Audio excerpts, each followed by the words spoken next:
us. This is what we presented to the world as women in the dating scene. And it hasn't been an easy journey, but trust me, it is doable and workable.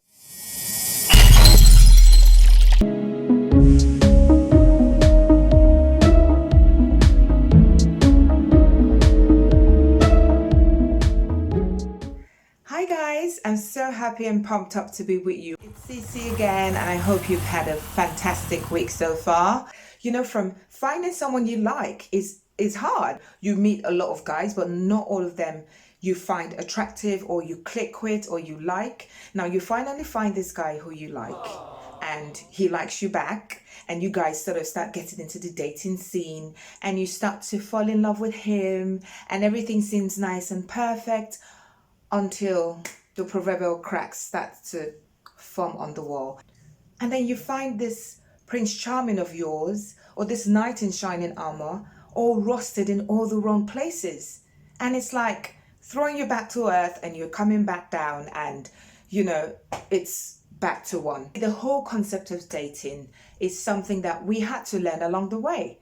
It wasn't part of our school curriculum. We were not taught expressively or exclusively on how to date. You find that most of us literally just went through the whole dating scenario we were more or less like what I'll describe like a data collecting bank, where we're collecting data from watching how people in relationships act and interact with each other, to basically picking up bits and pieces along the way. Now, even though an alarm bell or two starts going off in our head, we still fall hard in love regardless. Before we get started, I just wanted to remind you that if you haven't subscribed yet, please subscribe. And if you like the video, don't forget to share it with your friends. I always save the best for last. Make sure you listen out for number 4 and 5. Number 4 and 5, I kid you not, and I bet with you that most of you have dated either number 4, number 5, or both of them. So without much further ado, let's get into guy number 1. And guy number 1 is... Now this guy constantly makes you feel bad about yourself. He constantly has something to say about how you look, the way you're dressed, your makeup. He just has an opinion about everything and anything, and that can be a little bit annoying sometimes. He belittles your intelligence. He basically makes you or puts you in a situation or in a space where you start to second guess yourself, and that's not a good thing. Now this guy constantly gets jealous, always asking where you're at, what you're doing, where are you, and you find yourself having to answer to Sergeant Major all the time about where you are and what you're doing.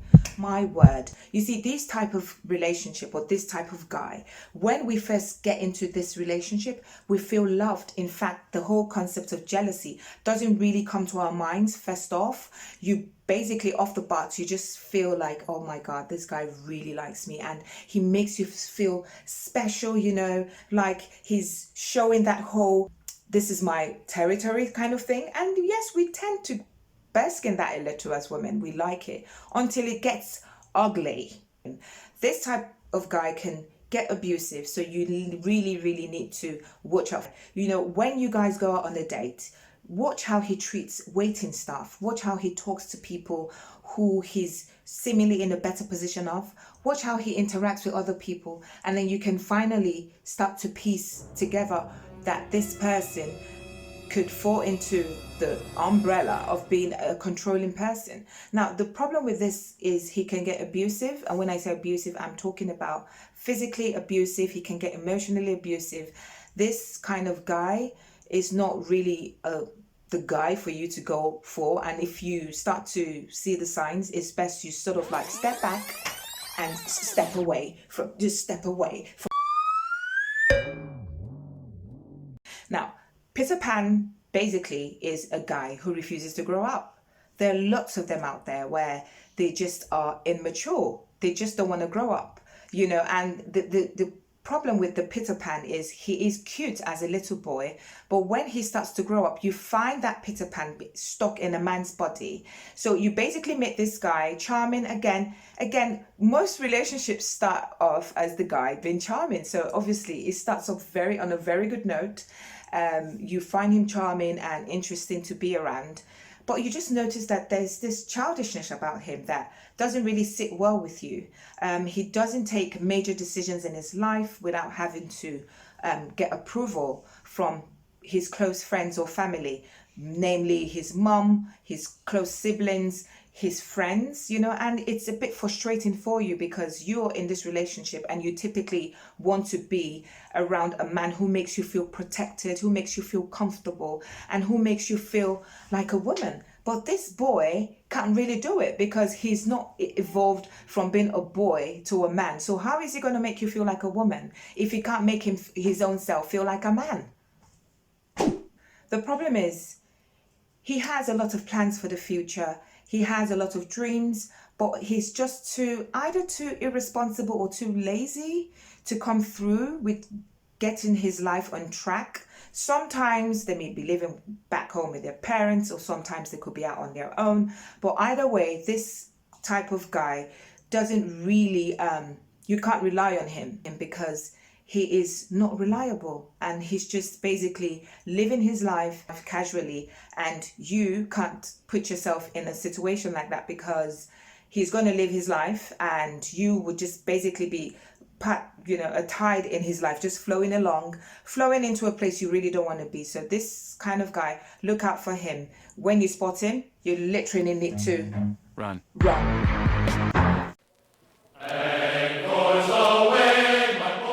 I remember when I got into university. Now, most of the guys back then were just coming into themselves. And one of the ways for them to express themselves was through heavy drinking. And now in parties, they'll have bets or games where it's about who drinks the most then. But when you find that kind of behavior, leaving the four walls of the school and coming into the real world, then it becomes a little bit of a problem. Now, the alcoholic is a guy who is very social. And so when you meet this kind of guy, you just, go with the flow. You enjoy being around him. He gets you even more socially active in terms of going out and doing stuff and meeting new people and all of that. You tend to, revel and bask in the ambience of being with him. And you tend not to notice that he's a bit of a drinker. 1 glass, 2 glass, 1 bottle, 2 bottles, and he just keeps knocking it all back during the course of your evening together or anytime you're out. And you don't really notice because he's sort of practiced for so long that he knows how to hold his liquor well and tight. Now, you start to notice the problem when he's sober. When he's sober, he's less fun to be around. He's less interesting to have a conversation with. And it just seems like the light bulb has been knocked out from this person. You find that the facade of his confidence and his charisma just seems to ebb and disappear. And you're sat there wondering, where is Mr. Charming? Where's my Mr. Charming gone? And you find it hard to sort of understand what's going on. He's this person, like a Dr. Jekyll and Mr. Hyde kind of situation. As alcoholics, do not see themselves as alcoholics. Oh my God, I used to love Joe. Don't want to be a player no more. I think I found someone I can live my life for. I'm yours, you're mine for sure. Not players. When are you guys gonna leave the playing field and step into the real world of truth, love, and harmony? Players. Players are one of the most charming, my word. They are one of the most charming kind of guys you could ever meet. And you meet him, you guys, I like you like me, and there's, that connection, and you guys click. And you guys start this amazing, awesome relationship. And then you start to notice something's just not right. You start sensing that there might be someone else. Now, with players, the simple things become complicated. You start sensing there might be someone else outside of you. You would start sensing that he might have some other woman. And then when you confront him, he owns up and says, yes, he's just broken up with his girlfriend, or, they're on a break, or, they have stupid little stories like that. So watch out for those coined out corny lines that they give us all the time that we tend to swallow with a bit of water. The dangerous thing about the player is once he gets you hooked, once he gets you in his claws, it's hard to get out of it. And then you start noticing certain things might be happening. He starts to distance himself from you, or he doesn't call you, or he doesn't call you back in a timely manner, which was not like that when you started. He starts making social plans without you being included. He has a lot of female friends or these women hanging around him, and he keeps telling you, oh, they're just my friends. They're just my friends. Yeah, it's always they're just my friends. He's always on his phone, having secret conversations on the phone or constantly sending text messages. Now, this guy is usually very smart, very calculating.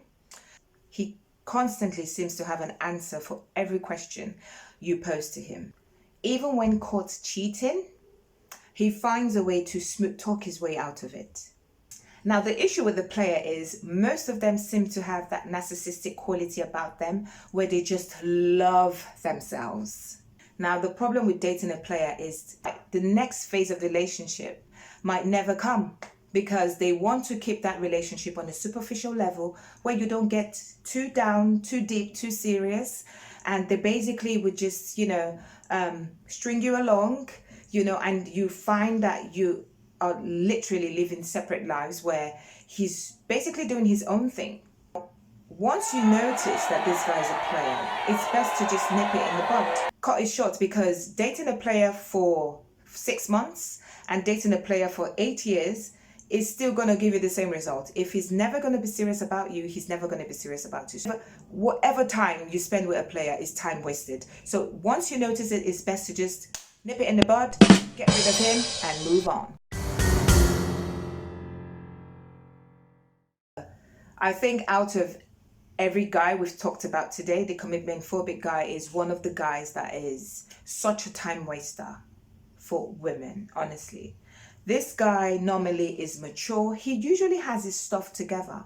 You guys have literally no issues, no problems. You enjoy being with him. He enjoys spending time with you. He treats you like a lady, treats you well. You guys click and connect, and everything just seems fine. Everything just seems perfect. Until you start to bring up the topic of where's this relationship going? Now, women, it's not like we're greedy, no. When you start dating someone, we go through the phases, even though sometimes I gotta call you guys out. Some of us tend to take three to 5 steps at the same time, no. But basically, the natural progression of a relationship is you get into a relationship, you guys start dating, start getting to know each other, and as time goes on, you go to phase 2, phase 3.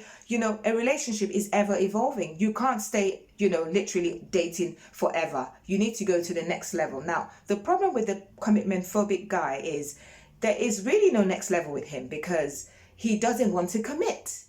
So when you start bringing up the topic of where's this relationship going, or you want to start getting on a deeper level with him, he sort of finds a way to dodge that question, which can be very frustrating because even though I do not subscribe to the biological clock thing, we women have this thing where, you sort of want to know where you're at. You want to know where you're at in his life. You want to know if this relationship is going to progress to any level, if there's a chance, for you guys to get married one day or to become partners and all of that. So when he's not giving that to you, or you find you're in a relationship and you don't know what the next step is, it tends to make you or put you in a situation where you're confused. And being confused or not knowing where you're going is honestly one of the hardest things to deal with. Getting him to talk about the next level of the relationship is like pulling teeth. A lot of the times where you prepare yourself and you say, what, today I'm going to ask him, or I'm going to sort of lead the conversation to what does the future hold for us? You find that he has mastered the art and he would slinker and dodge and slinker away. He would not give you the answer you're looking for. He seems happy and contented with where the relationship is. And so it's frustrating for you because you sort of want to move forward and he's happy with where you're at. Now, oftentimes there might be the threat of, you know what, I'm leaving this relationship, or I'm going to date someone else, or I'm tired. And this guy doesn't want to hear that. That's the funny thing about this commitment phobic guy, where he basically wants to keep you there.